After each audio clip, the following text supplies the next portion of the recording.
All right, welcome. This is Eric Green, and I want to warmly welcome you to the American Mental Health Foundation sponsorship of this webinar. We still have a few more people trickling in, and I want to thank first and foremost the American Mental Health Foundation in its 90th year for supporting this webinar, as well as my forthcoming webinar on November the 6th rather, at 3 p.m. Eastern Standard Time, which will be on disaster mental health. Please do visit the website at americanmentalhealthfoundation.org.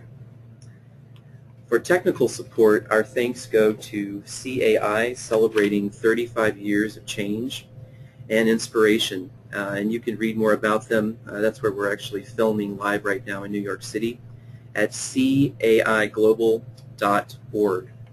And so while you may not be able to see my face, you can certainly hopefully hear my voice, and there'll be lots of pictures coming down the pipeline in the webinar of my work with adults doing play and expressive arts.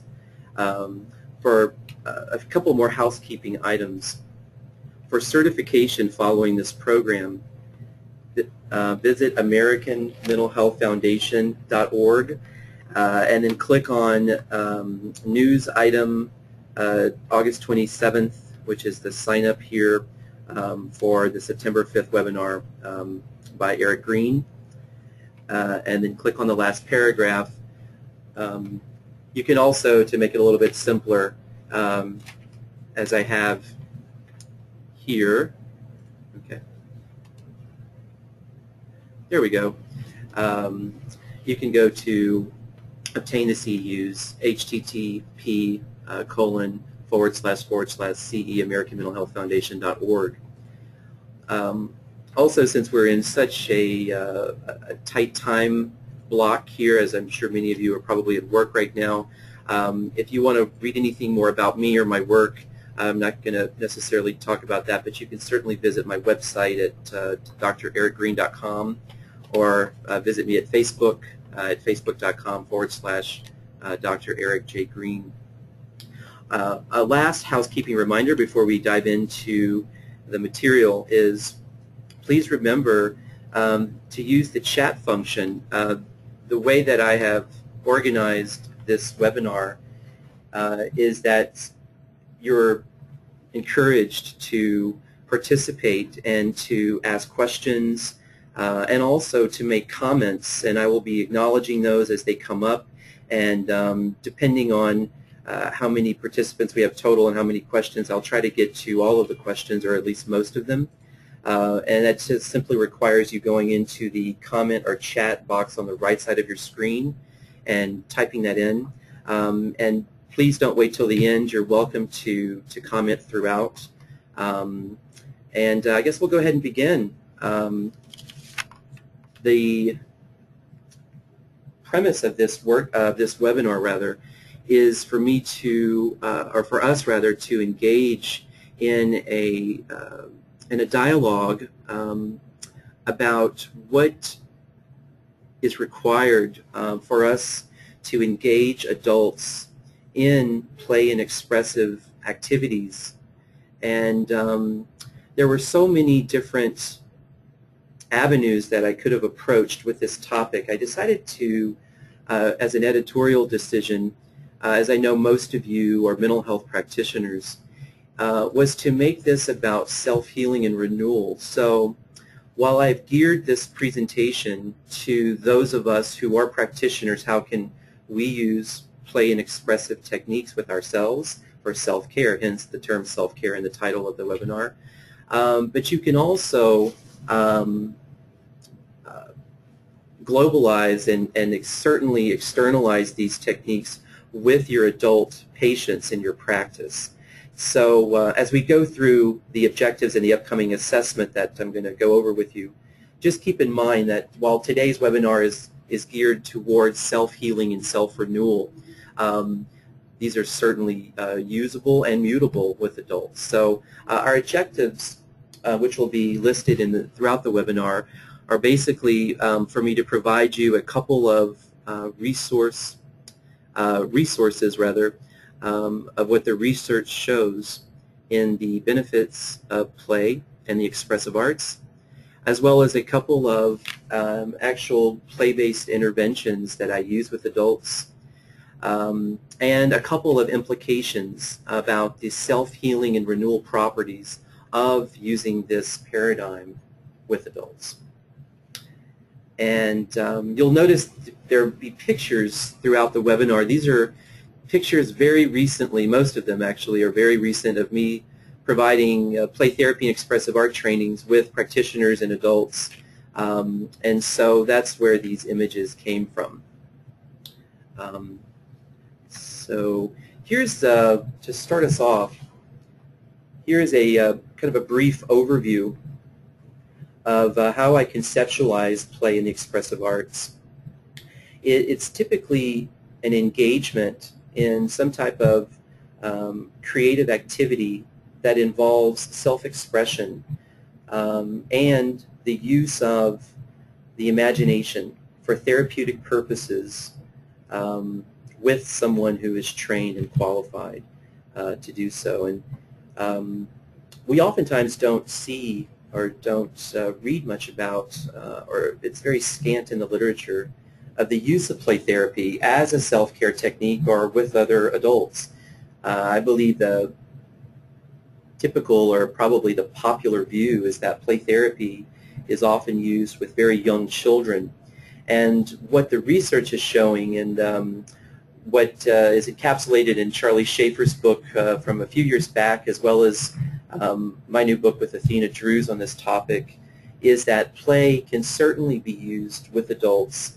And it actually comes from the very humanistic paradigm from Dr. Carl Rogers and Virginia Axline, who promulgated a theory that really believed in the client's ability to lead their own way to their healing, to individuate, to reach the zenith, or to the paradise, psychological paradise from within.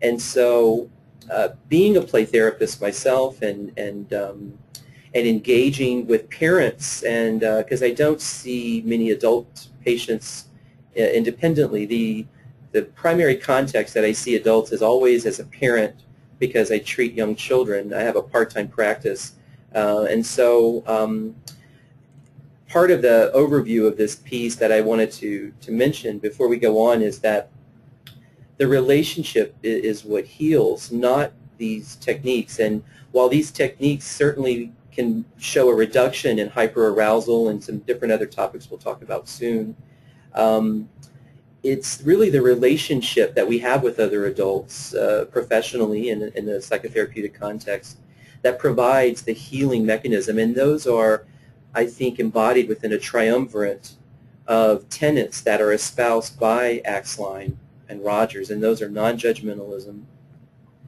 therapeutic support, which doesn't always mean we support the client in everything that they bring to us, especially as parents, but we try to acknowledge their feelings and understand their motives behind it so that we can help them with greater sense of awareness so that they can potentially make different or maybe even better decisions to support their children through whatever developmental disruption may be occurring. And then unconditional positive regard, which I think is about having good boundaries. It's about us not projecting our shadows onto other adult patients or parents that we're working with, and to maintaining a sense of a forward thinking and of a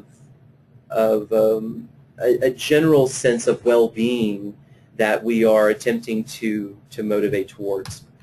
And so here are some items that I included before we really get into the heart of this webinar. And these are really to help you, not to help you, but maybe to assist you as you take the post-test for the CE. So I kind of bunched a lot of these together.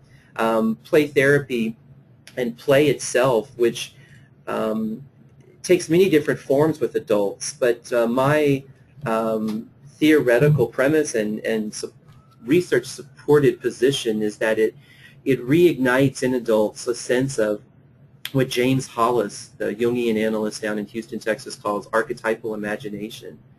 And I think that when we are feeling very stressed at work, or when we're feeling compassion fatigue or burnout from our patients and or from our children, perhaps, for those of us who have kids, and there is some sense that our psyche leads us to a sense of renewal.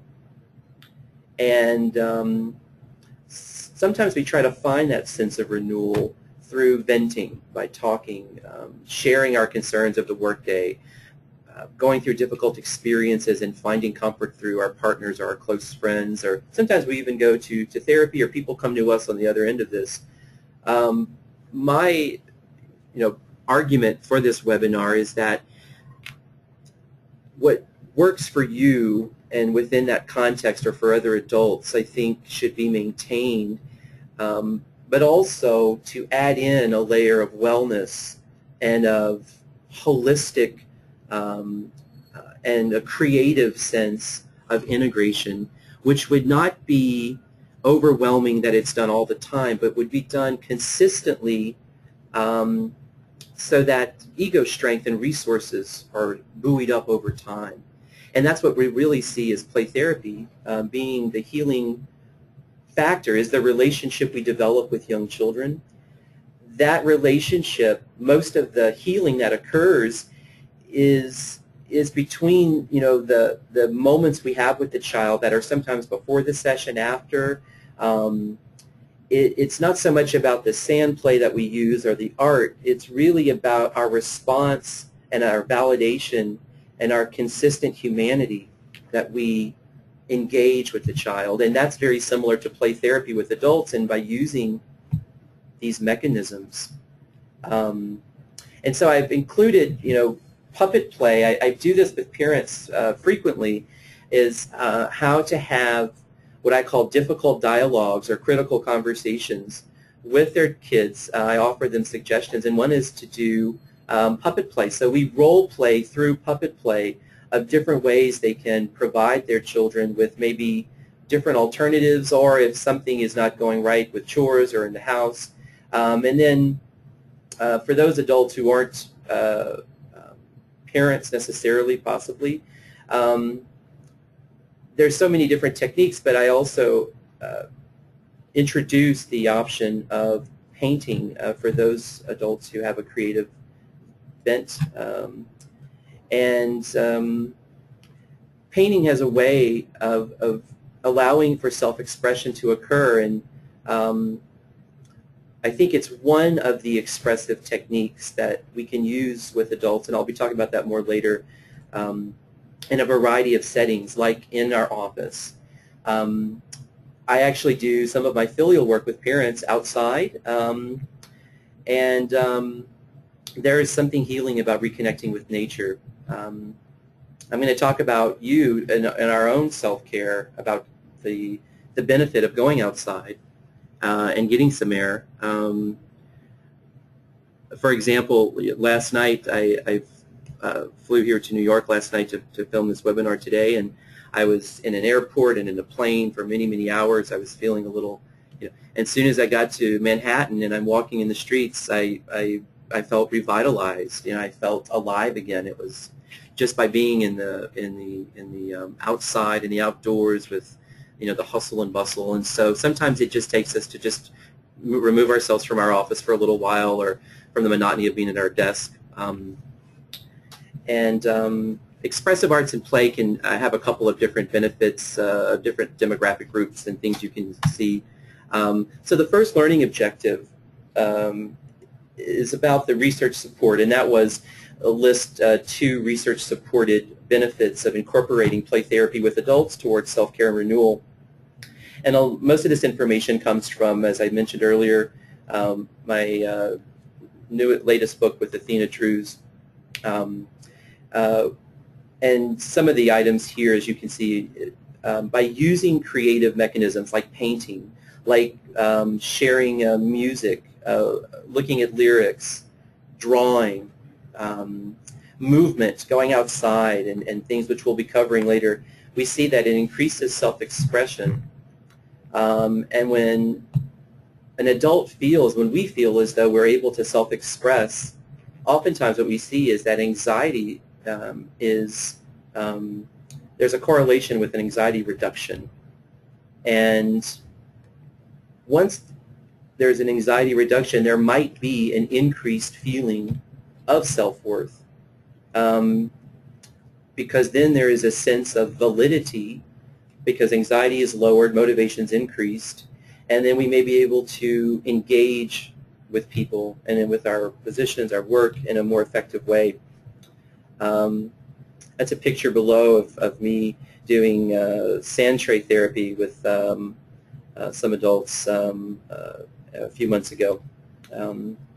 There's several other benefits. I just wanted to kind of encapsulate the basic ones, and I think they all lead up to helping an adult remember what it's like to engage with their archetypal imagination. And there's many ways we'll talk about those. I've got several slides, but coloring is one really terrific way. Smelling Play-Doh, I think part of what our experience with using play therapy with adults is not to, and even with ourself in a self-healing mechanism, is not to become childlike, because then we sort of become that personification of the puer aeternus or the puella aeterna, which is sort of like the Peter Pan. We simply want to rekindle that within us that brought us joy from our childhoods. So for some of us, it might be laying in freshly cut grass and smelling the grass. For me, it's going to the beach and building sandcastles, and I do that, as a almost 38-year-old man. And so there's something intrinsically healing, and I want to talk a little bit about assessment. How do we assess when we could benefit from the use of creative and expressive arts with adults or with ourselves for self-healing? And so, as I said earlier, this webinar is really centered towards other mental health practitioners. So if we have sort of a sense of satisfaction, then we feel positive that we're in positive or beneficial relationships, that our work is benefiting society, and we feel a sense of self-efficacy. There's some sense of self-worth, and so there is some satisfaction, because most adults come to us as patients for primarily two reasons. At least it's been my experience working with parents, and one is there's problems in their personal relationships with family members or romantically, or with their kids, family. And the second is there's problems going on at work, and that's relationship-based as well. And so one of the first questions I ask parents is, where do you derive satisfaction and pleasure from? One of the greatest, I think, gifts that we can possibly introduce to clients, to adults, is to introduce the idea that once we get our own emotional needs met, we don't have to get those needs met through our children or through our partners. There is a huge relief that comes from finding satisfaction in self-care. It puts a lot less of the burden on our loved ones. And using play and expressive arts, like we're going to be talking about, or we are talking about today, is one mechanism. It's not the only one. There's many. There's also mindfulness, meditation, physical activities. There's many different types of reflective prayer, contemplative prayer. But I think this is part of an overall picture of what we can do to begin to meet our own emotional needs. When our needs aren't being met, when as adults or as parents, we begin to feel burned out. And these are some psychological side effects of feeling dissatisfied with our A, familial or romantic relationships, or B, with our relationships at work, and maybe our accomplishments or lack of, or feeling diminished or devalued in some way. So There's also a sense that when we're feeling burned out, that we're in a non-sort of supportive environment that our supervisor doesn't understand, is that maybe if we're a play therapist, that the parents we're working with continue to make the same maybe not so good decisions, and we're still, kind of having conversations with them frequently about undoing some of the things that have been done that are compromising their children and their families' psychological gestalt, or the whole.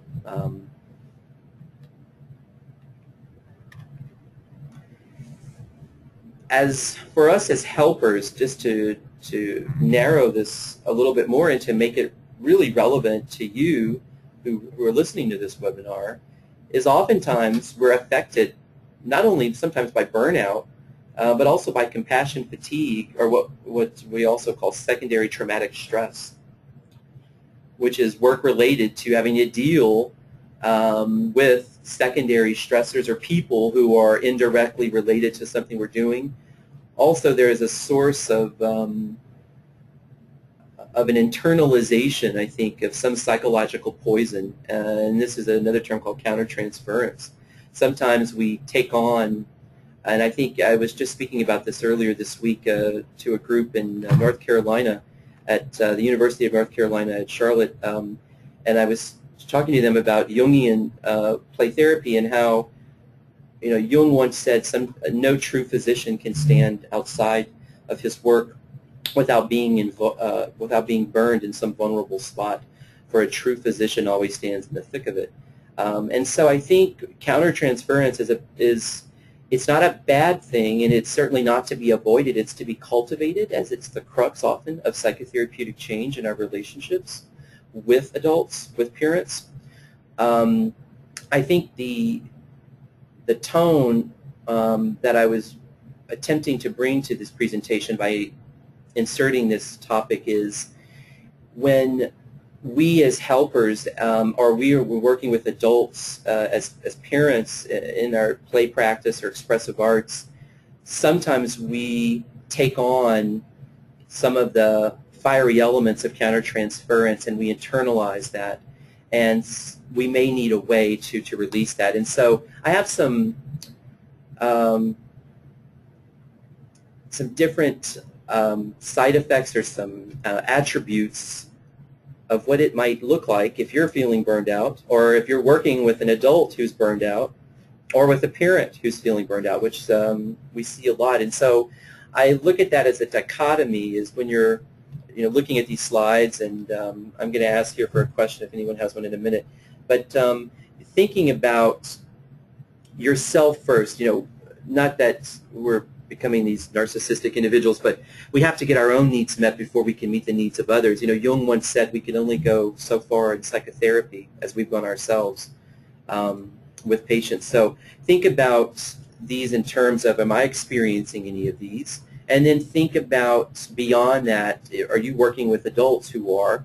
And so, one of the biggest, I think, symptomatologies that we see is fatigue and depression. It's a sense of dysphoria and a disinterest in the things that we used to find of interest. With compassion fatigue, which it's really directed to all of us who are helpers, or when we're working with adults who are in the helping professions, which is frequently, we see a lot of blaming. I think it's really hard when we are feeling a little put upon and distressed, and there's multiple things going on, and we have kids that we're trying to take care of, and we've got a stressful job. It's hard for us to take responsibility and for us to be self-accountable at times for our own contributions to the mess that we've oftentimes directly created, and I include myself in that picture. It's very hard for me at times to look at things very honestly. It's easier to look at it opaquely, I think. And so one of the surest signs that I find when I'm working with adults is that there is burnout or compassion fatigue, or that expressive arts or play may be of some interest for imaginative purposes, is when I notice adults consistently blaming others, or not only blaming but redirecting responsibility to others consistently. That's a less reflective state people are placing themselves in, which usually has to do with being fatigued and having a diminished sense of self-worth. Here are some additional symptoms: exhaustion, hopelessness. Geez, I can certainly relate to the fourth bullet I put here: high expectations of self and their others. I don't think any of these in isolation would indicate fatigue or burnout or compassion, but I think if there is a consistent pattern of a predominance or of several of these attributes, then it would be a cause for additional assessment or psychometric or diagnostic work. Sometimes it's really easy for us just to ask adults, you've been talking about headaches and exhaustion and hopelessness, hypertension. You're feeling, you're not feeling much joy. What would you think about engaging in some play-based activities or some expressive arts? And usually the first thing that parents ask me is, well, isn't that what you do with my kids? And how would that help me? And I say, well, playing is a natural part of life, not just for kids, but for us as human beings. It's how we, work out things from our early childhood, and it's also a way of us reconnecting to an inner part that can help buoy us in later times of turmoil. And so sometimes there's some resistance, other times there's disbelief, sometimes, very infrequently, there is a genuine engagement and an interest in doing that. So I want to stop right now. I've sort of been kind of providing a lot of information here and talking rather quickly. I just want to slow it down a minute. Does anyone have any questions so far, or another way to frame how to set up the introduction of play therapy within adults or the expressive arts? Does anyone have something that they say, or just be thinking about that? How can you go about introducing, this topic to adults in your practice? I think that there's not a right or wrong way to do it. I believe that what I always try to remember is to incorporate the sense of imagination and the importance of having a break from the adult linear logical thinking all the time, as that can become cumbersome.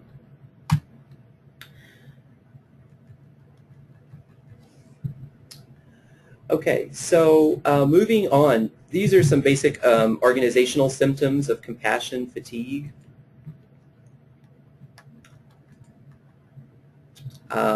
Decreased willingness of staff to work together on teams, a lack of flexibility, and irritability. I don't think I included that, but that's certainly including in ourselves when we feel irritable, or when we have a sense of negativity. Yesterday I was walking down the very, very long blocks of New York City, and I was almost run over by a van. This was last night. Who was backing and didn't even look. I mean, I literally, it was probably 2 inches, and he just really reversed it really quickly. I would have at least been knocked to the ground if he would have hit me, which probably wouldn't have been a good thing. But instead of, cursing him out, or, I just, I remained positive and thought, wow, I'm in the city of vitality. You just got to navigate it. So I think maintaining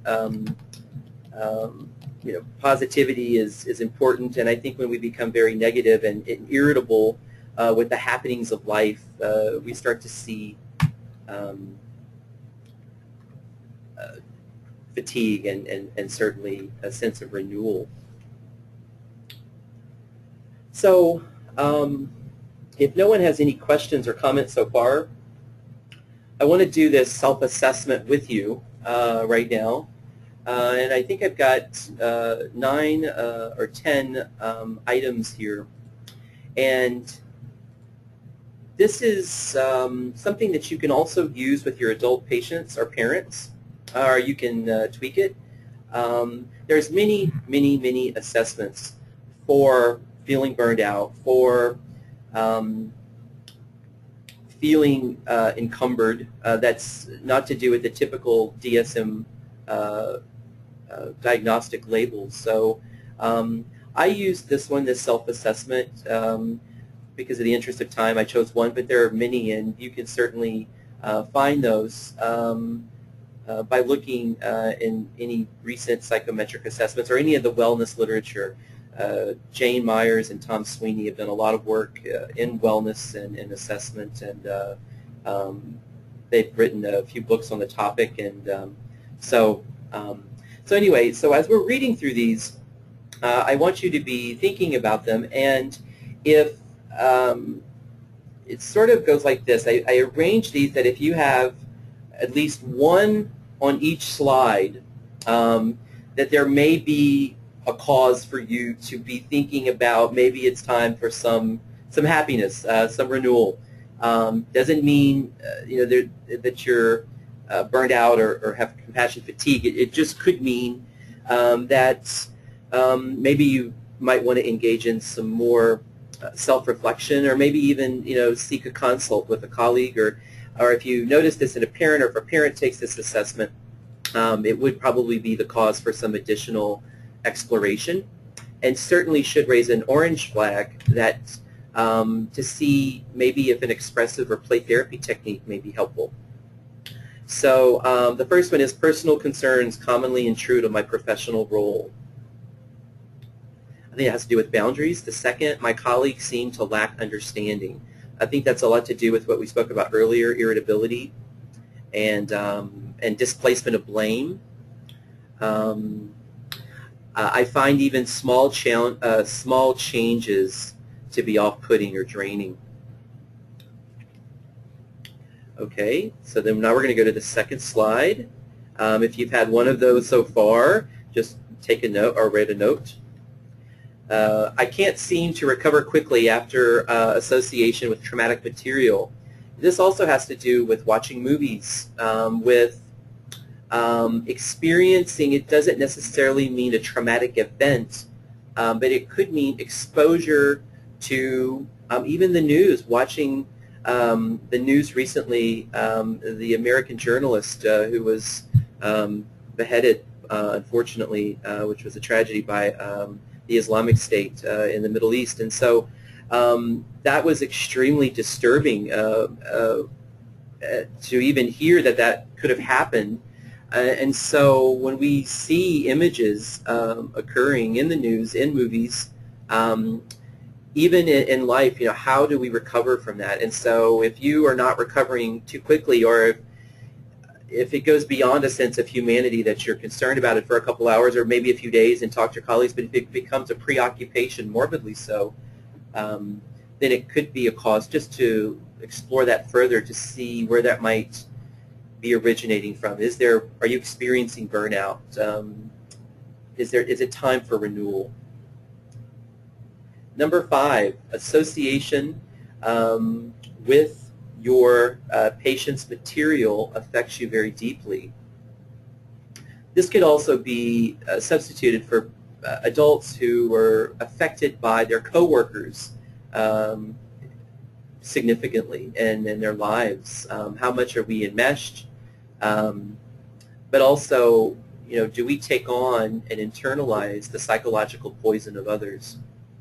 And I think as a play therapist, when I'm working with young children, especially the trauma work that I do, I think sometimes it does happen. I'm a human being, and I certainly experience and inwardly acknowledge empathy and feel that intuitively, and sometimes it's hard to sleep at night. Sometimes some of the cases that I come across, something I just finished with just recently in my practice, and so.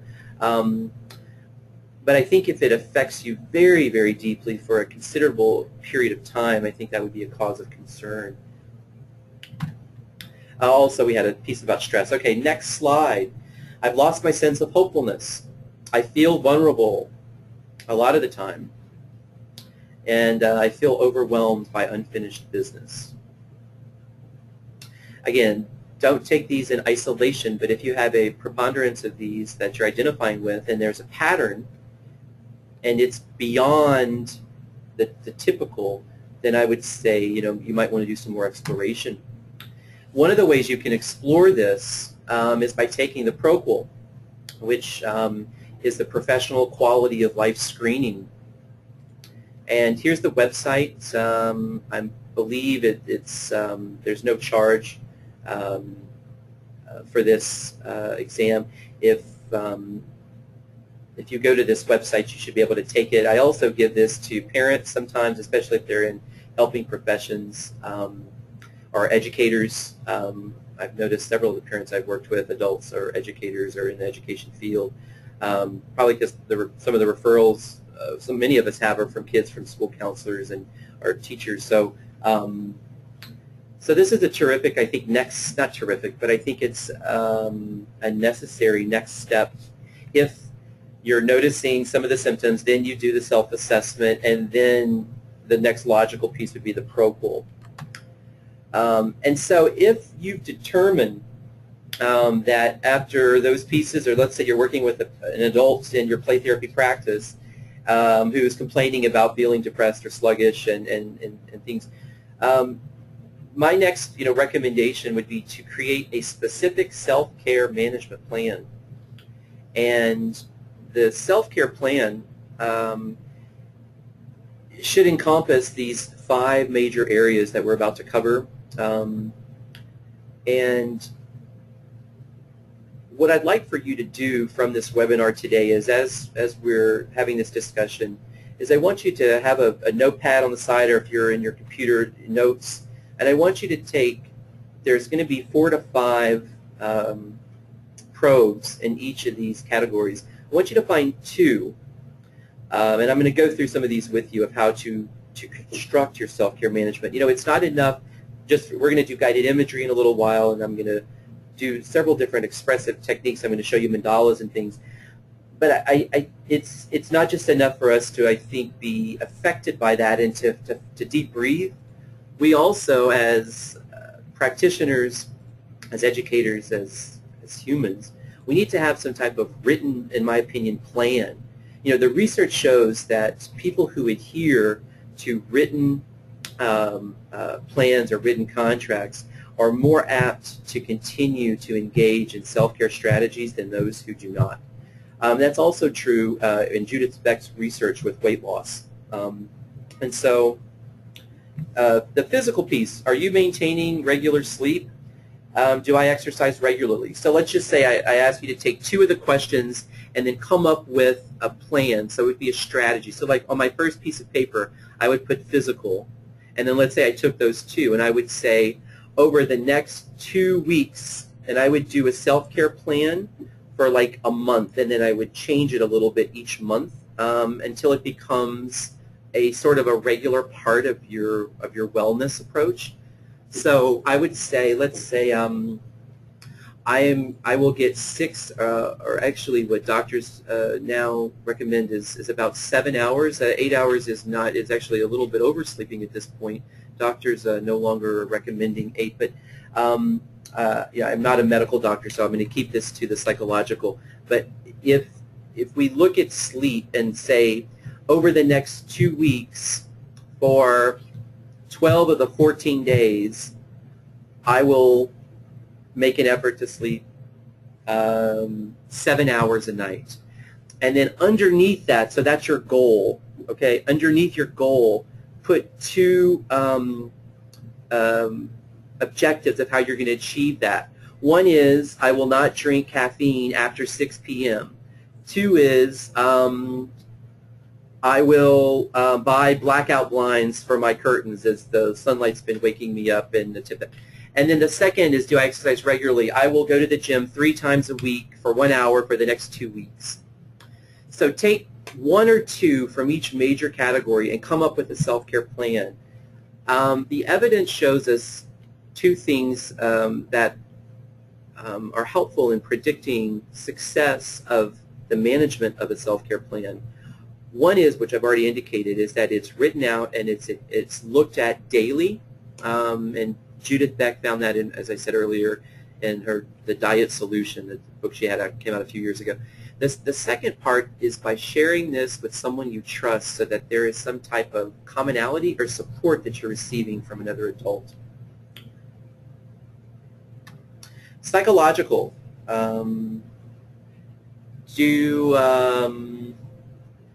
Do I make opportunities for self-reflection? One of the objectives I would think with this is, once a week I will do self-reflection.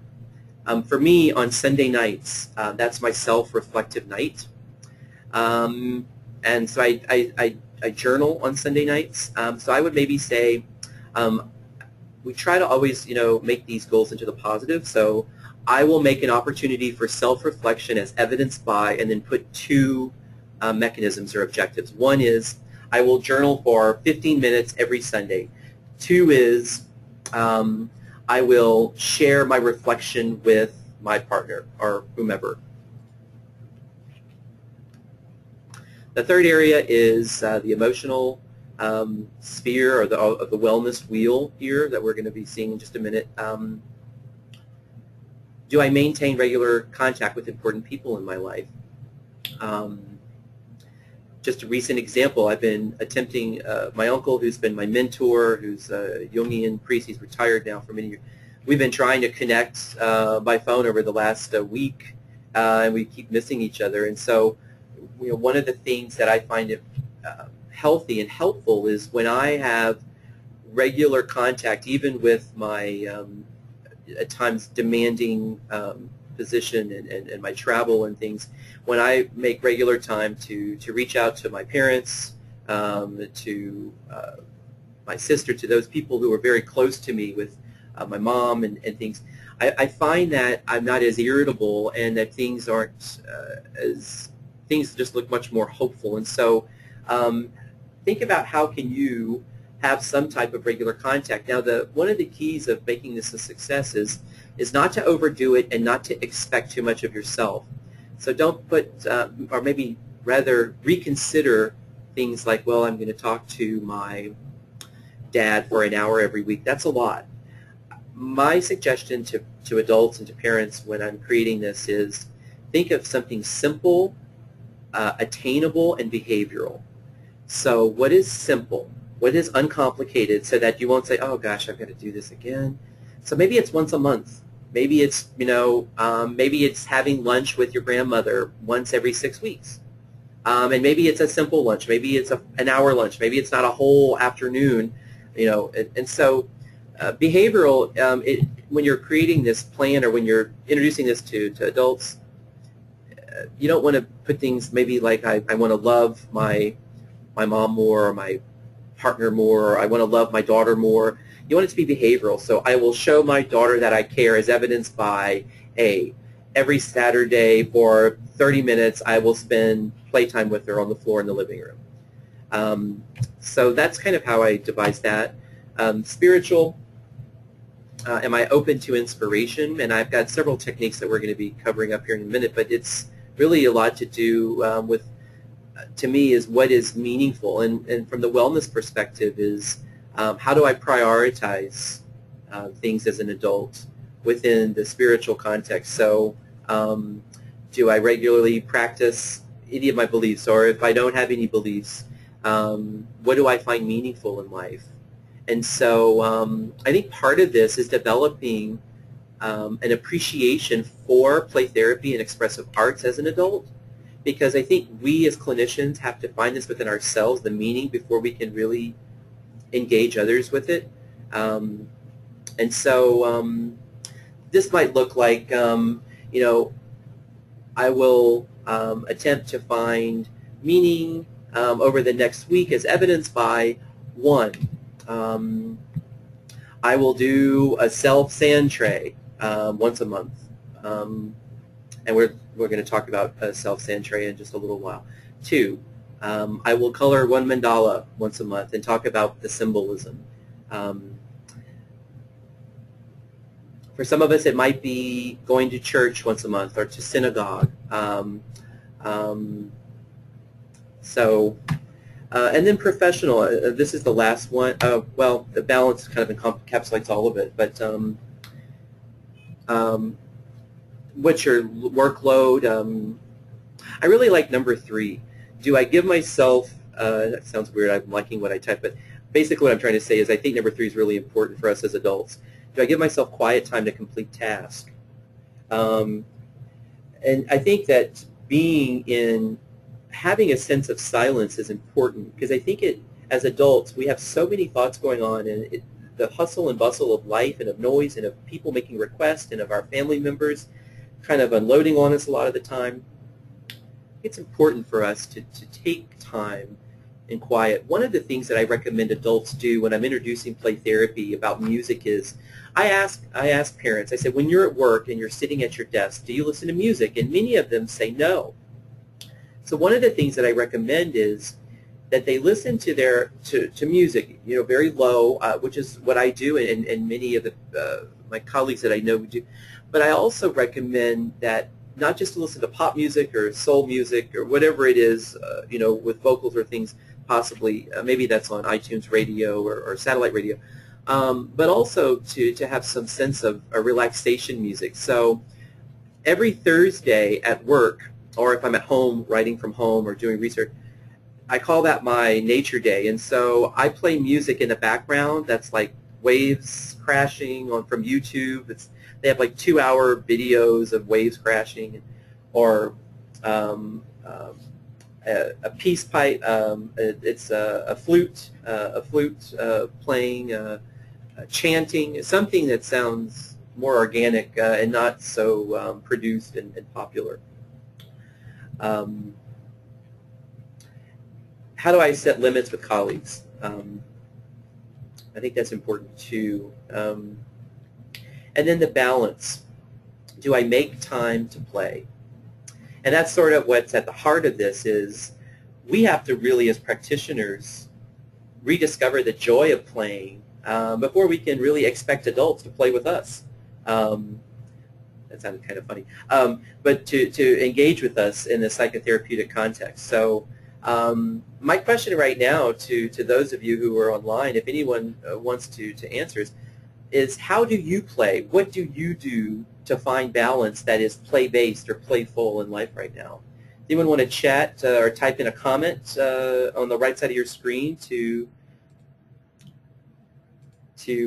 add to this? Does anyone have any things that they do to play? We'll just wait a little bit to see if anyone responds.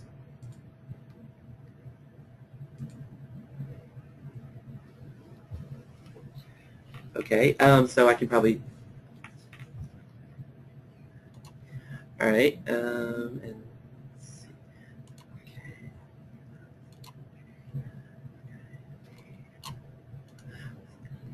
Okay, so thank you all for being patient. I'm navigating through this to-go meeting formatting. So Megan, thank you for responding and thank you for being here. Megan says, I play hide and go seek with my partner.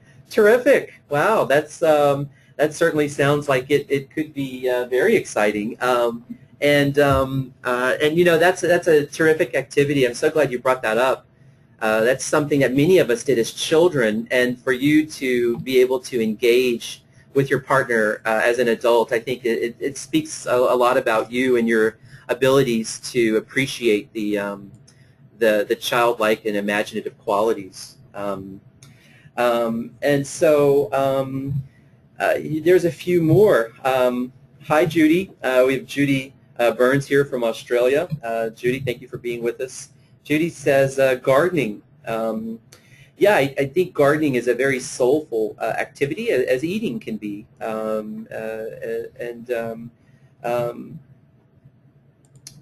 Crystal, I'm sorry, Crystal says, I find playing with my dog is refreshing.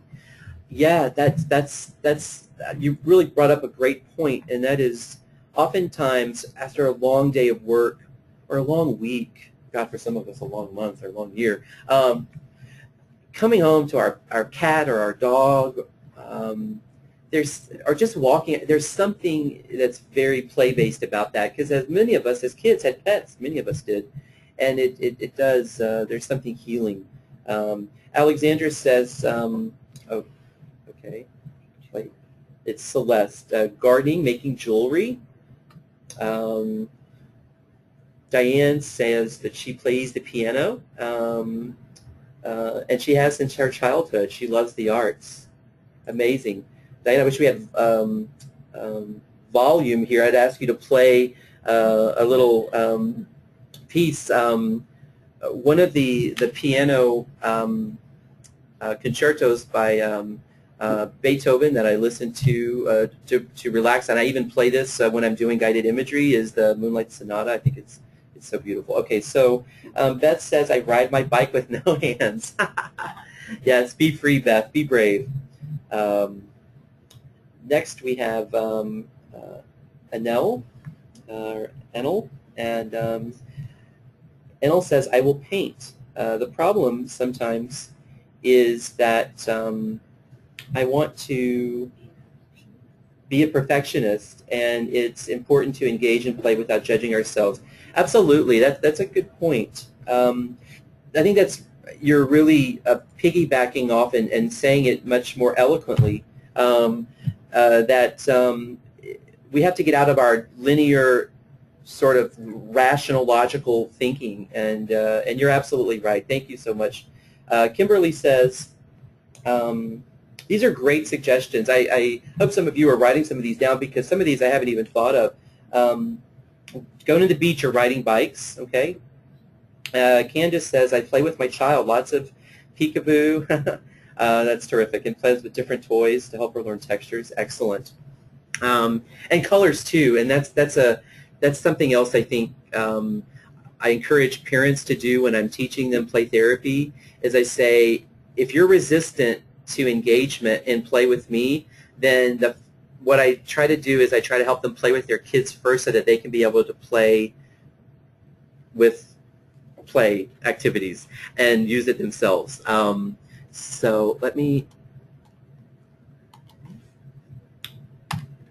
here's the evaluation, or the wellness wheel. And this is sort of like what Jane Myers and Tom Sweeney and Whitmer did, and they've been publishing on this for many, many years. If you look at the center, this mandala, there's the spirituality piece, self-direction. What I would encourage you to do, we're sort of running a little long on time, and I have several activities I want to discuss with you. I would encourage you to look at this after the webinar and try to pick a couple of these spokes and see what you can do to explore them over the next month and incorporate this into your self-care plan. Sense of self-control, realistic beliefs about self and others. So now we get into the part of the webinar that's the second part, which is probably what many of you have been signed on for, which is, now that we've talked about the theoretical and research underpinnings of burnout, compassion fatigue, and self-care and renewal, and then we went into assessment. Now we're going to cover, once we become assessed, almost sounded like possessed, didn't it? Then we can go into how do we provide service delivery or execute those strategies towards renewal. And this is a picture just from very recently. This was at Johns Hopkins last month, I believe. Wait, we're in September. Yeah, this was at the end of July. And we're building. This is I'm with a group of adults here. I was teaching them how to build fairy houses. Ann Stewart and I provided this. And fairy houses are. It's also, we can call them resiliency relics. It's when we kind of look at things that are old or from our past that reminds us of something that, it's kind of like that solution-focused question, which is, what have you done to get beyond this from your past, or what worked for you before? That's sort of what a resiliency relic or a fairy house is. It's looking at what has worked in the past and what can you capitalize on that strength. A fairy house is taking a bunch of organic material from outside, like bark and trees, and maybe not a tree, maybe twigs that are dead that have fallen on the ground, maybe leaves, flowers that are maybe wilting, or we don't want to maybe kill wildlife there, but creating a little fairy house. And it's like an organic way of saying, like, this is my resilience, this is my refuge, this is where my inner fairies will come to play. It's a beautiful, beautiful activity. Ann Stewart is the one that introduced me to this. And adults really enjoy this. I don't do this with kids or teenagers. I only do this with adults. And they usually put them outside in their backyards. And there's different ways to do fairy houses and resiliency relics. But this is, if any of you have time this weekend and you've got some access to organic materials in your backyard or pine cones, I would suggest building a fairy house and sharing it with someone and talk about what this means to you. How is this, you know, a symbolic refuge for where the fairies would come to sleep at night? So we're going to go through some of these refreshers that we can all do for self-care and have a visualization activity. So here are some ideas that you can certainly maybe take notes on. Either you can introduce these to adult patients to try to. I would say these 4-minute refreshers are the precursor to actual doing the play therapy and expressive art designs, which would be like coloring mandalas, sand play, dream analysis, hide and go seek, those kinds of things. I think if a parent has resistance, or even if not, even if they're just experiencing burnout, or you as a practitioner, these are sort of easy, simple, really low cost or no cost things that you can do. And it starts to ignite, as James Hollis says, that archetypal imagination within us. We're going to come to poetry. I have a poem at the end that I'm going to read to you. But some of us find solace in poetry and writing poetry. Yeah, it's also somewhat intimidating. So one of the things that I encourage parents to do, or adults, is to find a song that they really like and to bring the lyrics to the session, or for them to share it with their partner at home on the weekend or at night, and to talk about, to listen to the lyrics and to the song without interrupting, without adding, oh, that's my favorite song, just kind of keeping it very contained, and then having a chance to share about how those lyrics resonate with you. Songs are poetry. I mean, look at Carole King's, and Dolly Parton. I mean, just beautiful. Those are sort of older examples. But I think some of that is timeless. Blowing bubbles. So one of the things that I would suggest that we all do as practitioners, as adults, is have bubbles everywhere you go. I've got a bubble in my bag right now. I literally do. I've got a thing of bubbles. Blow bubbles. First of all, blowing bubbles, it's not just a canned response.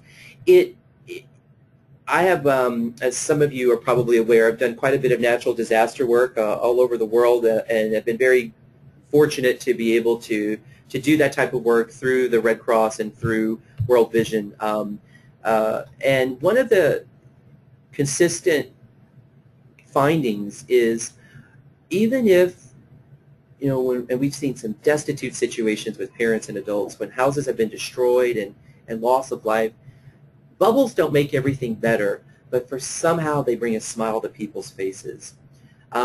So I have bubbles in my office. I have bubbles in my playroom. I have bubbles when I do filial therapy. Now, I'm not like toting bubbles everywhere I go, but it's just I brought them today because I was going to blow some right now, but the way that we've set up the webinar, it's more straightforward with the PowerPoint.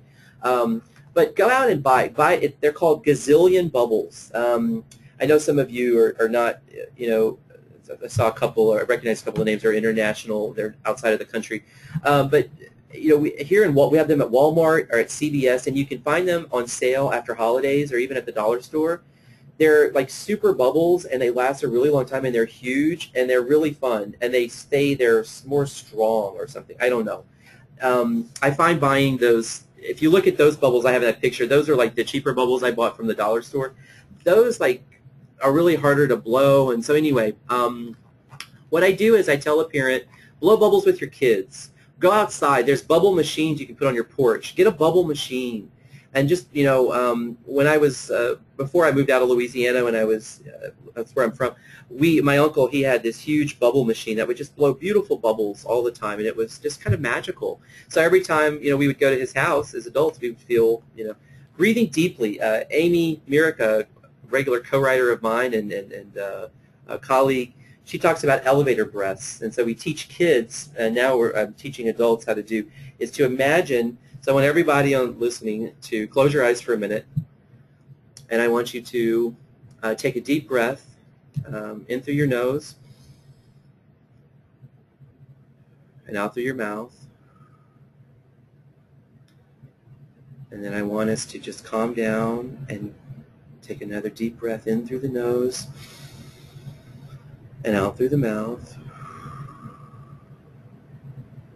Now I want you to imagine an elevator inside going all the way up to the top. So take a deep breath and watch the elevator go up.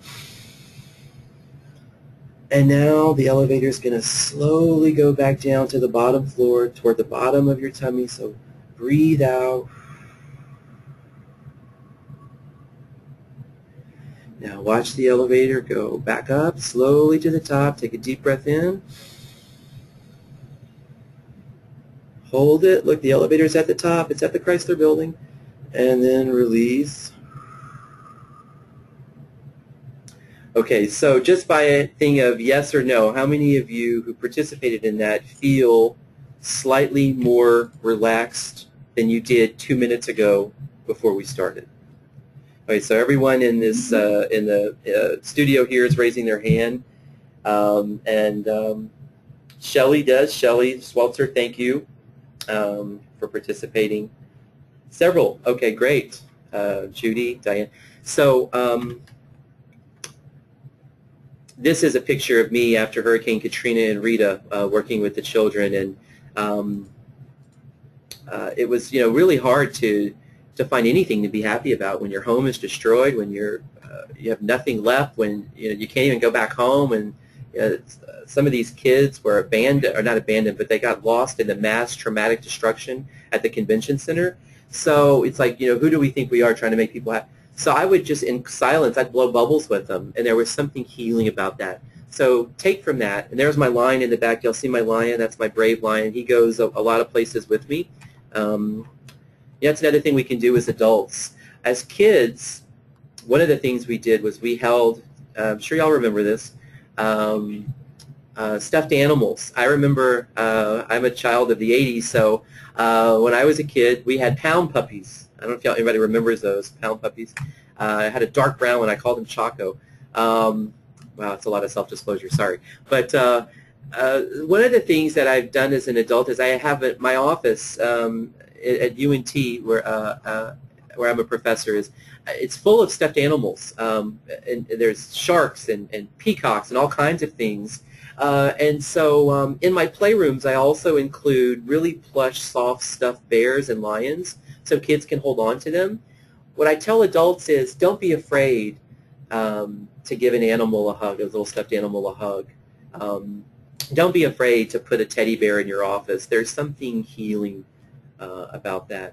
Do any of you have any stuffed animals or any,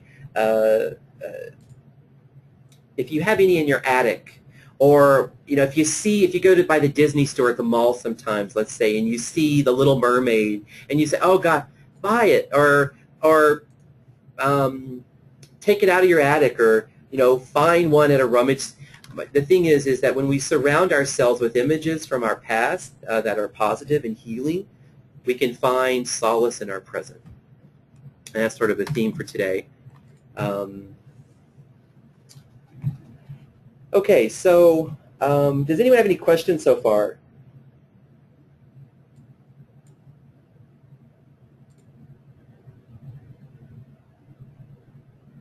I don't think there's any questions so far. All right, so okay. All right, so the next part, I think after we've done some of those refreshers, is to introduce the idea of mandalas with adults.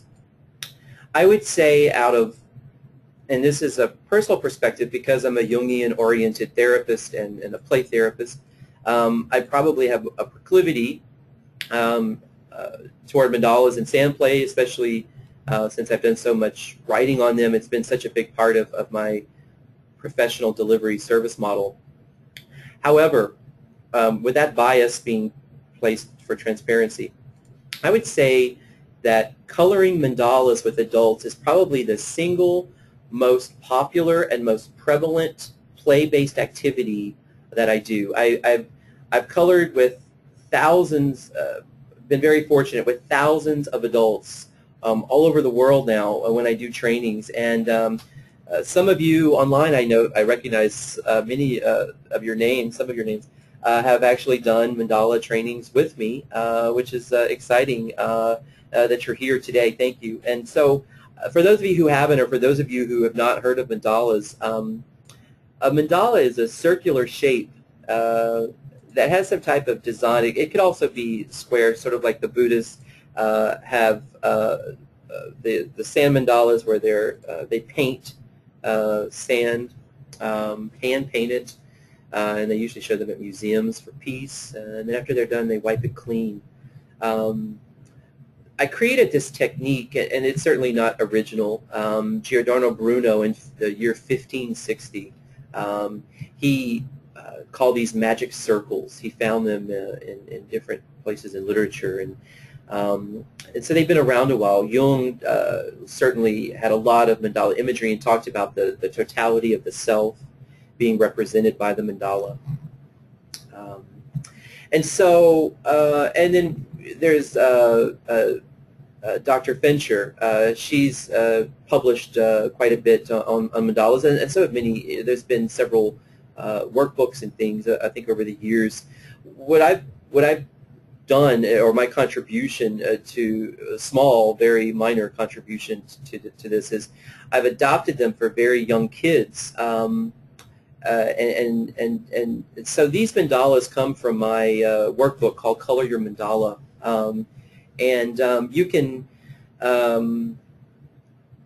You can certainly get these for free. You don't have to buy my workbook. I would encourage you. Some of you may already have a book of mandalas, but you can certainly get some of these at no charge by Google and just go online and search. I would encourage you to find a diversity of symbols. What coloring mandalas, what it does, I guess that's singular, yes. So what it does is the research shows, my research shows, and so does Rosen and Mascaro's, that it reduces hyperarousal and hypertension. Why? From my Jungian perspective, it helps us reconnect to our archetypal imagination, and there's something peaceful about that. From a behavioral perspective, the kinesthetic quality of coloring an image by hand in peace and silence is intrinsically healing. So while I typically do mandala trainings over like 2 full days. I'm going to do this in 5 minutes, so forgive me if it sounds rushed or if I've left out most of what should be here. I'm trying to encapsulate it in 2 minutes. This is a very complex topic, but I think with some basic training, you can certainly use it as a practical tool with adults. So I guess the first thing I want to say about coloring mandalas is you want to find some images that would be specific to adults. All these 3 images were all recently done by adults that I've been conducting trainings with. And I didn't include any of my patients or parents out of respect for them and their privacy. Oh, okay. So find some diversity of symbols. There are thousands of of symbols and of different types of mandalas. Many of them, some of them you'll find are for really young children. These are very specific to adults. Why? Because they're more complex. In my workbook, I have them, and some of you may even have a workbook already, as I said, but from the most simple to the most complicated.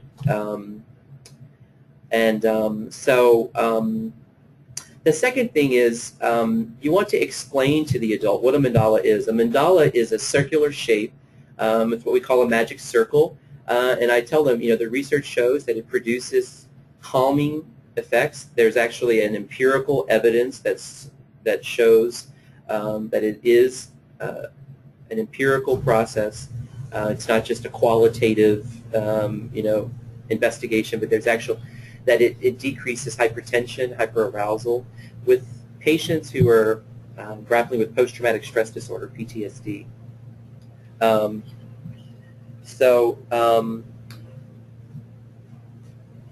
think the first part is finding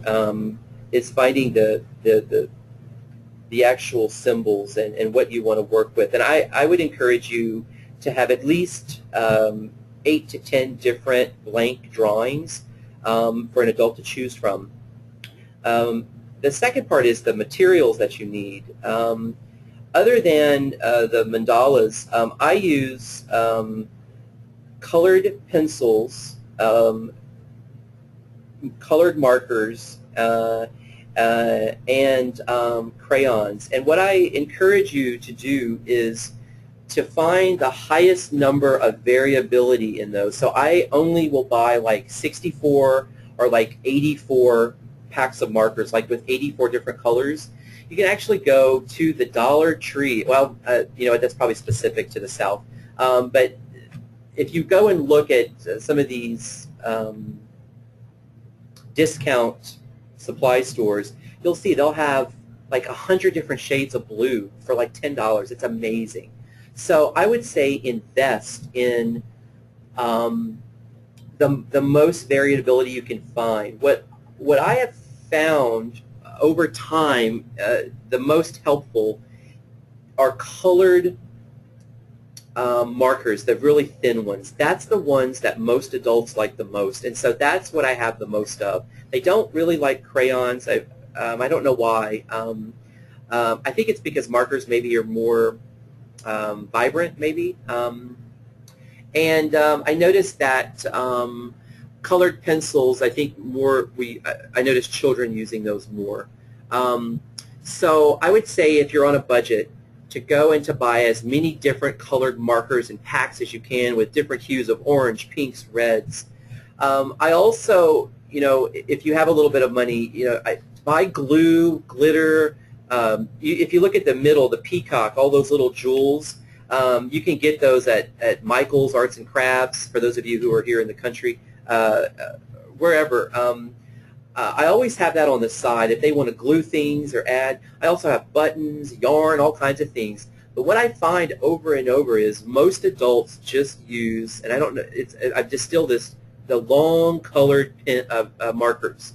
That's what they like the most. And so, if you look at the jewels on the peacock, that's an anomaly. Most parents or most adults that I work with don't typically do that. But I thought it was a real beautiful encapsulation of the different colors and the different parts of herself that she wanted to emblemize through this relatively nonverbal expression. The third thing is, after you introduce the activity, after you have the supplies, or maybe have the supplies first and introduce the activity, is for you to take the adult through 2 to 3 minutes of relaxation. So do the deep breathing technique. Maybe do progressive muscle relaxation. When you have the adult, everyone clench your fist, tight, tight, tight right now. Clench your fist, make a fist, clench them tight, tight, tight. Lean, bend your wrist towards the inside of your arm. so that it stretches, and then release. Everybody put your shoulders up by your earlobes so that you feel your neck. It's, oh, all the tension. Oh, I've got this intense. And then release. Okay. Everyone put your knees together, tight, tight, tight, so your legs, the inside of your knees are pressed together so you can feel the tension in your legs. And then release. And then lean your head to the right so your ear's almost touching your shoulder. And then roll it slowly through the bottom, through the middle, so that it's down in the middle. And go to the left, so your head is toward the left by your left shoulder, your left ear. And then come back to the middle. And I want everyone to take a deep breath.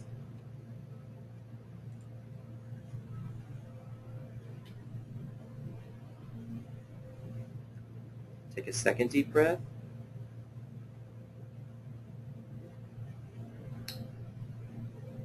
So right now, if we were with an adult, I would say, color your mandala. There's no right or wrong way to do this. After you're done, please write the story of your mandala on the back, and then you can just let me know when you're finished.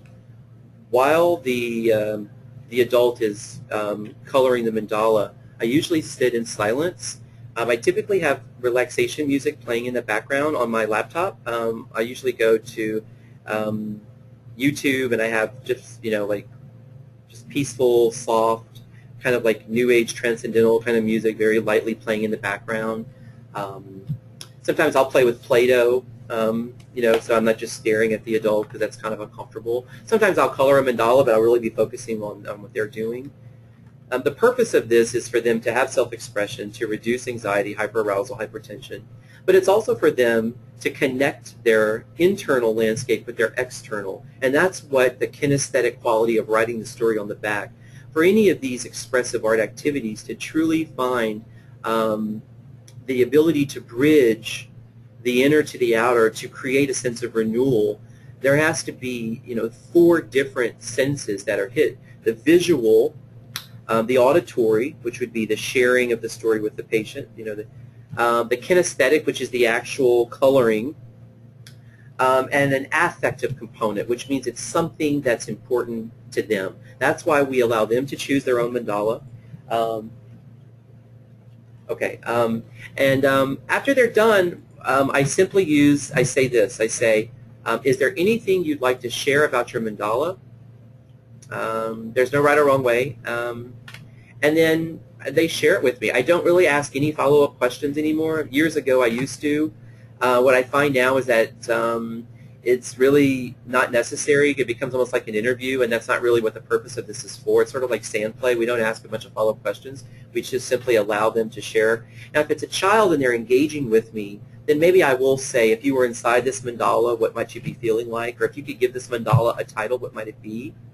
But that's very, I think, atypical. I think I've kind of migrated away, and if you're wondering how or why, I make an individual determination on the patient and my relationship with the patient and what they're sensing. Sometimes mandala imagery can be overwhelming. In fact, the adult who gave me permission to share this on the right, the third one, which would be, if you look at your screen, the orange and yellow one, this is actually was extremely emotional after this, and she wrote on the back and was crying profusely, and it had really tapped into a bereavement period that she had really skipped over.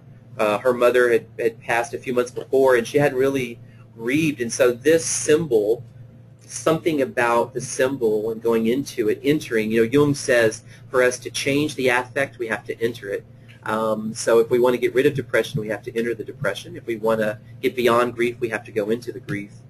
So for whatever reason, this symbol led her to that, and so that's why I didn't really ask many follow-up questions. I just really base it upon what they're wanting to share. And I sometimes do this with parents together, a mother and a father. Not they do the same one, but they each have their own.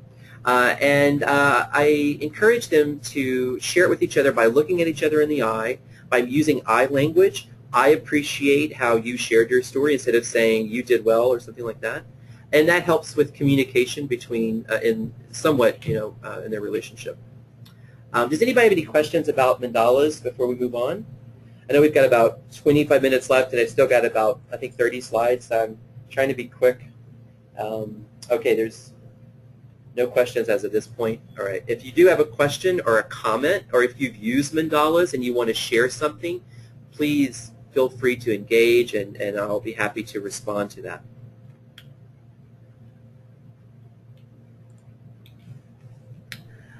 So continuing on with engagement of expressive means, one of the, I think I mentioned earlier, I do a brief journal. What I've found over the years working with many parents is their relationships sometimes with their kids are not optimal.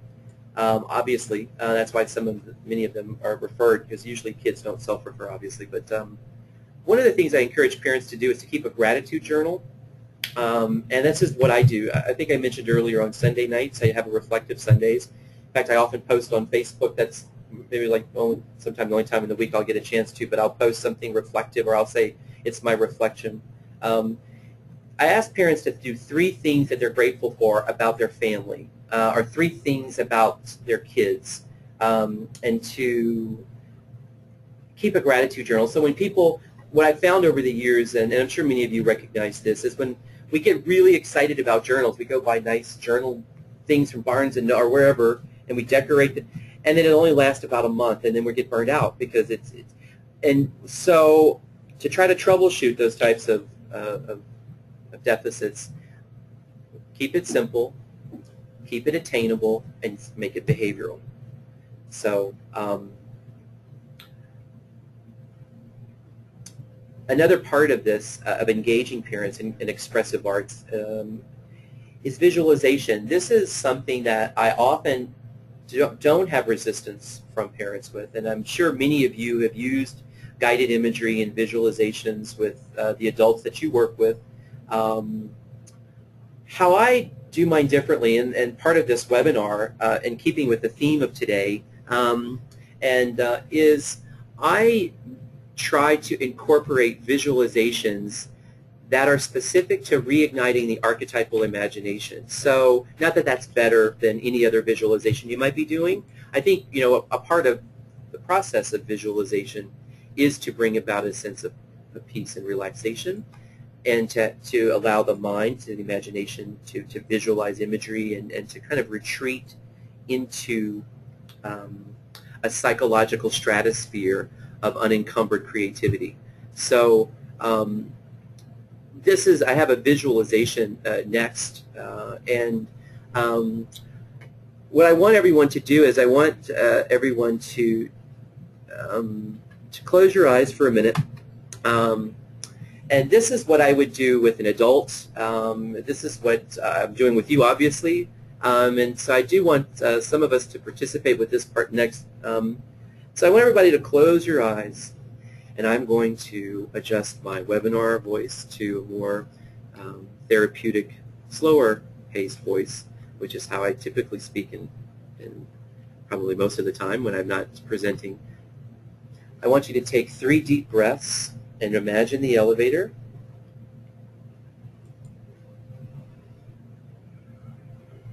Maybe do one of your squeezed fists, or shoulders up by your ears, or squeeze your knees together, a little progressive muscle relaxation. Self-care.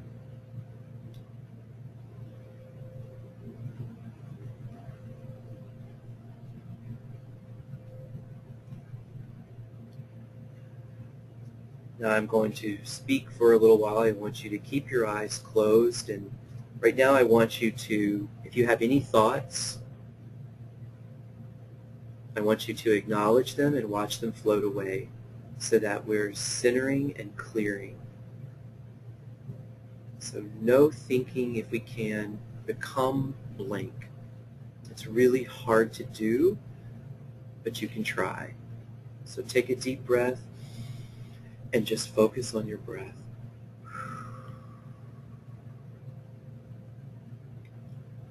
We're not thinking about anything but our breath.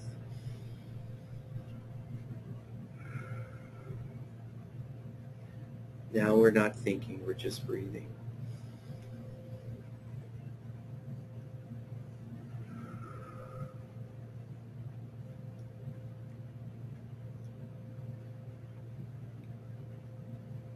Now I want you to imagine that you're in some safe place, some place where you can sit or be, where you feel a sense of peace, a sense of calmness. What does that look like? Where are you? Find a place within that is your fairy house, your solace.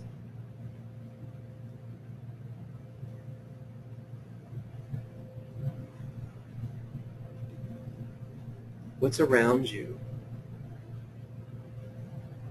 What smells do you encounter?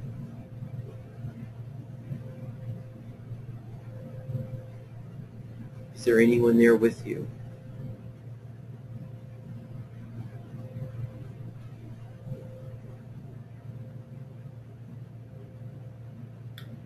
As you're there, I want you to keep your eyes closed and listen to my voice. As therapists, as adults, as parents, many of us encourage each other, or we hear messages of, do only what you love. But what happens when we barely recognize what we uniquely love and what defines who we are outside of our work?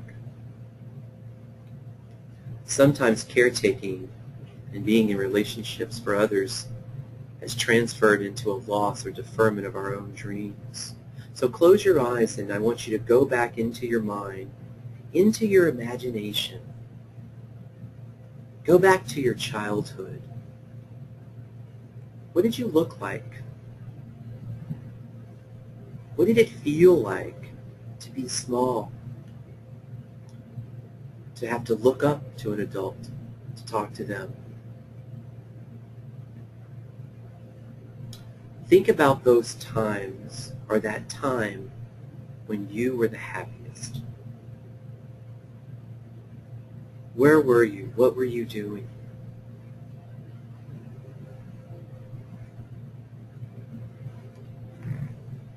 Think about when love was alive, when the sounds of wind chimes enchanted you, and blades of grass still smelled funny.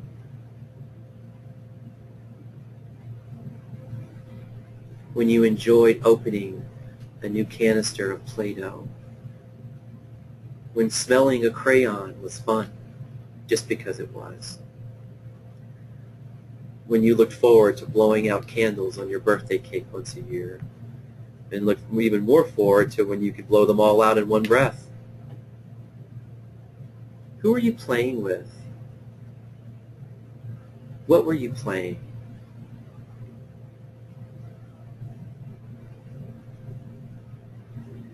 For me, it was building sandcastles at the beach with my family during summers in Pensacola, Florida. I remember as a child being content and napping in a hammock, and the gentle ocean breeze blowing through my tousled hair and through the ocean waves and the smells of the salt water, feeling relaxed and feeling alive. This is my archetypal imagination. And now activate yours. For there is something healing about revisiting these sources of happiness from our earliest recollections.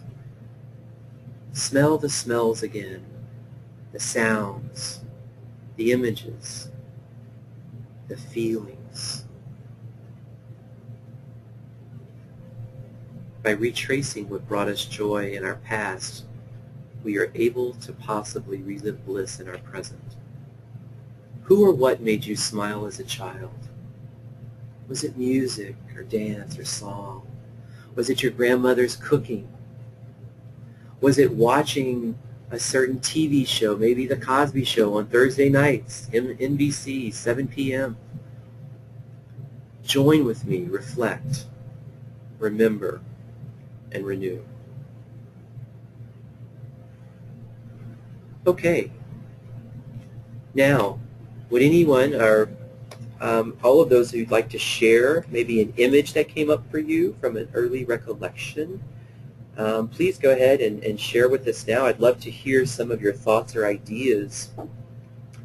A second part to this would be for me to ask the adult to draw some image or to paint some feeling from that experience. Sometimes adults or parents will say, well, you know, Dr. Green, I'm not a good artist. And I said, well, neither am I. I'm not really good at much, but I try. And so if they don't want to draw like a beach, or let's say they were in a mountain, if they went skiing as a kid and they remember the slope, then I would just say have an abstract, if they want to do something abstract about the feelings with that. And then after they complete that drawing or that mandala or that painting on the canvas, then I would ask them to write the story of it. You know, and after they finish, then I would ask them to share whatever they'd like. So I want to give you all just a minute here. If anyone wants to share an image that came to mind of a healing visual from their earliest childhood recollection, I'd love to hear from a couple of you.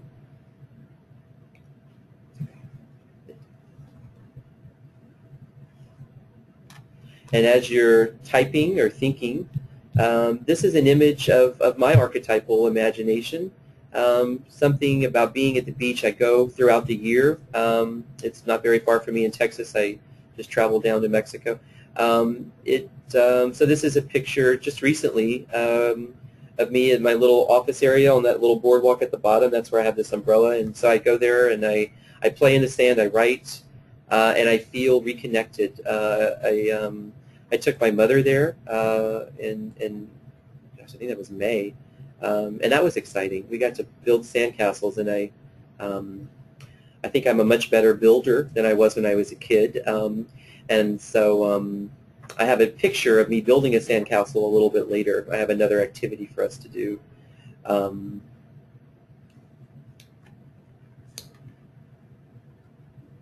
Here's some more 4-minute refreshers.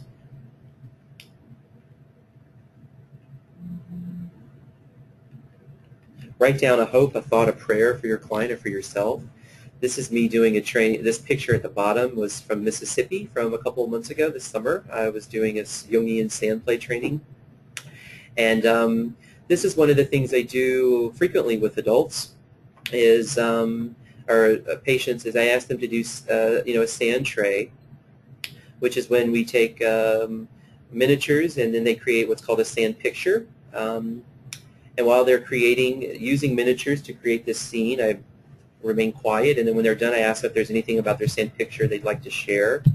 Sand play is a whole entire, very specialized entity. The Sand Play Therapist of America is the organization that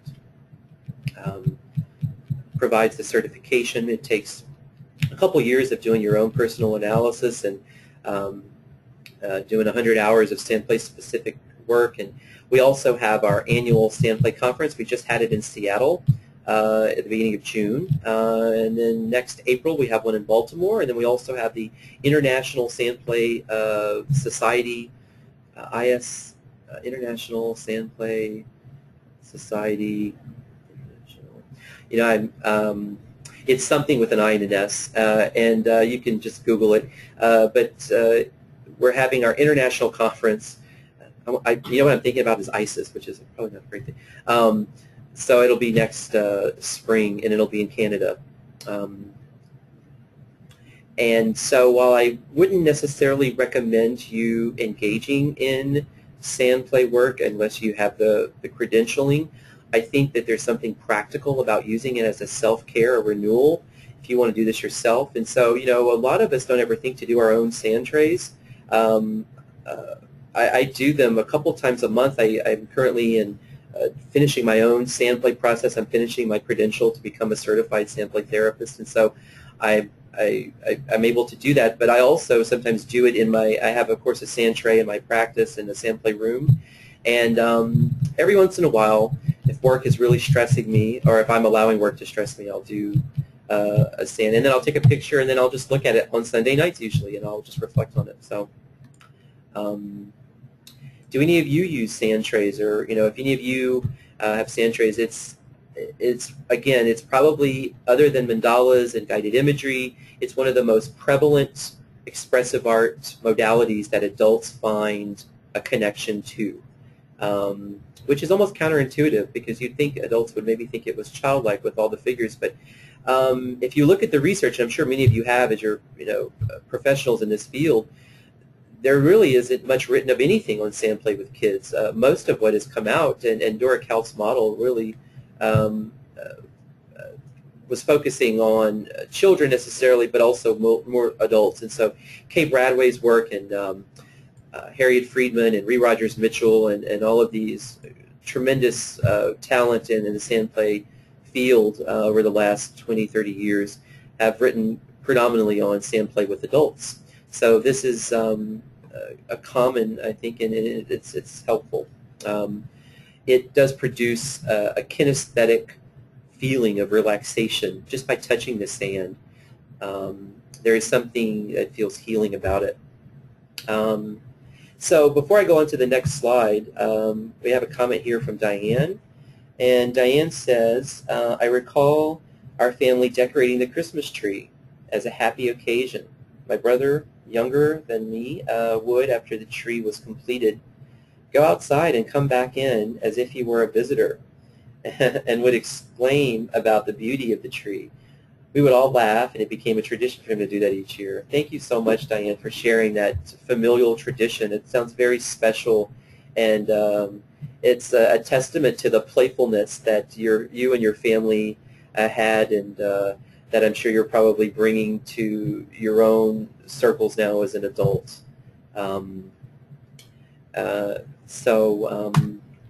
Here are some additional, there's another mandala on the right. It's the Tree of Life. If any of you have any other familial recollections, feel free to share them. Listening to, we've already talked about several of these, progressive muscle relaxation, reading poetry. One of the attendees from the workshop I did recently, Ms. Teague, did this on the right. Catherine Teague, I believe is her name. And just a beautiful, beautiful imagery. And the instruction was draw, mandala. There was no, if you notice, this is a blank one. The other way to use this activity is to take a paper plate and just draw a circle, and then the adult can create anything they want, and that's what she did. I typically have adults color them so they get a sense of structure, but I let them always, of course, decide what they want. Celeste just chimed in, and she says, I remember swinging and singing together with my sisters. It's very special. I was just talking to a group recently, and I said, thank you, Celeste, for that reminder. I said, as adults, a lot of us, like I take my nieces or even my godchildren, Caitlin, to the park. There's a little park right by our house. And I notice I'll sit down on the bench and I'll watch and smile, or I'll be on my phone, or I'll be on Facebook or something, probably not the best thing. And one of the things that I started doing every once in a while was actually go swing with her now. And that's fun, and she enjoys it. So keep swinging, Celeste. This is a butterfly. Isn't this beautiful? I mean, just it was huge, too. It was probably the size of a door. I mean, it was enormous. Again, a sign of transformation. As I said earlier, we want to watch the signs as we go. And so this made me smile when I saw it. It was at North Park in Dallas. And so when you see things that make you smile, instead of, like I did, taking a picture or sharing it on Facebook, just enjoy the moment sometimes, maybe. Just smile. Not everything has to be recorded and cataloged on social media. So the third and final objective, and we're going to be wrapping up here in a couple of minutes, is the implications. This is for your third learning objective. The implications for self-healing by the use of expressive arts with adults and play therapy is accessing the imagination by bringing forth creative self-expression from childhood and finding some inner solace. And the implication for renewal is that reconnecting to healing parts of our past brings about self-renewal in our present. And that's a sand tray from a training over the summer that I did in, I think in Virginia. one of the pieces of renewal, and I encourage you all to do this as adults, is to light candles. So candles can be incorporated in sampling. There's something spiritual. There's a lot of folklore about lighting candles wards off evil spirits, but beyond the supernatural or preternatural, looking at the psychological, the flickering of the candle and of the aromatherapy oftentimes has a slight healing effect. So when you're watching, the next time you're watching a movie at home with your partner or your kids or by yourself, light a candle on the by your bed or on the table. It adds an element of peacefulness. Here's some expressive therapies. If you look at that figure on the right, that was from Baltimore this summer when I was. You can part of renewal, I think, is rediscovering our relationships with our family members and what they could mean to us. So one of the things that I do with adults is I have them pick a sand miniature. It's a family genogram, but it's done pictorially. I got this idea from Eliana Gill. And to find a symbol that represents the mom, look, there's the fairy, the mom. She placed Zeus as the dad, which is symbolic of the thunderbolt and the authoritative figure possibly. And that's me in the back there with Dr. Ann Stewart at Johns Hopkins this summer, and we're doing symbolism work. If you all look closely at this picture, you'll see those are all mandalas of dreams and of symbols that these adults were doing, and we just had a fabulous day that day. Here's one by Julio Cervantes, a former student of mine. It just did isn't this interesting? He did like earth, wind, water, and fire, the crossroads of life. Jung says that we meet our destiny on the very road we take to avoid it. So it's an interesting cross-section there that he provided. Because we're out of time, basically, another way you can participate in self-healing and renewal is creating a sand tray of your dream. This is one about being a turtle at the bottom of the sea with the well, and there's some connection that happens by externalizing that image outwardly. We're out of time, but you can certainly read. This is a technique I've created recently called building sandcastles in the sky, and it's about sort of like the fairy house and the resiliency relic, except we use the sand picture. Here's my sandcastle that I built just a couple months ago. As I said, I go to Mexico throughout the year to get to some relaxation in the beach, and that's my sandcastle in the sky with the toys, and that's what it is. You're finding objects, you're creating something in your sand tray for resilience. Before I go on to the blessing, I want to see, is there anyone who has any questions or any final comments since we're just about out of time? I know I went through a lot of this very quickly and probably could have spent an entire day with you on this, but I tried to make it as specific and as detailed as possible so that you can use this PowerPoint as a resource. Okay. Okay. Alexandra says that, comment from earlier, she saw herself for the guided imagery, jump roping and engaging with her dogs. The feeling was calming. It felt safe and happy. Thank you for sharing that, Alexandra. We appreciate it. Does anyone have any final comments or anything that they'd like to share with the group about maybe another activity? If you want to think about that, I'm going to go ahead and close with a, earlier I talked about poetry and scripture or powerful quotes as kind of something to rejuvenate. So I have this Gaelic poem by John O'Donohue. Poor Johnny. He untimely passed away a couple years back. I believe he died of a heart attack. He was an Irish author and poet. He wrote this beautiful book called Eternal Echoes. It was a gorgeous book. He also wrote Beauty, the Invisible Embrace. And he was a brilliant poet and was taken away from us all too soon. But I wanted to kind of close with one of his most beautiful poems. It's called Benacht, which is the Gaelic term for blessing. Also, if you'll notice, on the second sentence of the second column, there's a word called currach, and that is the Gaelic term for canoe. I'll close with this blessing for you. On the day when the weight deadens on your shoulders and you stumble, may the clay dance to balance you. And when your eyes freeze behind the gray window and the ghost of loss gets into you, may a flock of colors, indigo red, green, and azure blue, come to awaken in you a meadow of delight. When the canvas frays in the currach of thought and a stain of ocean blackens beneath you, may there come across the waters a path of yellow moonlight to bring you safely home. May the nourishment of earth be yours. May the clarity of light be yours. May the fluency of the ocean be yours. May the protection of the ancestors be yours. And so may a slow wind work these words of love around you, an invisible cloak to mind your life. Thank you, John O'Donohue, for that beautiful poem. I want to thank all of you for your time today for this 2 hours of self-care and renewal.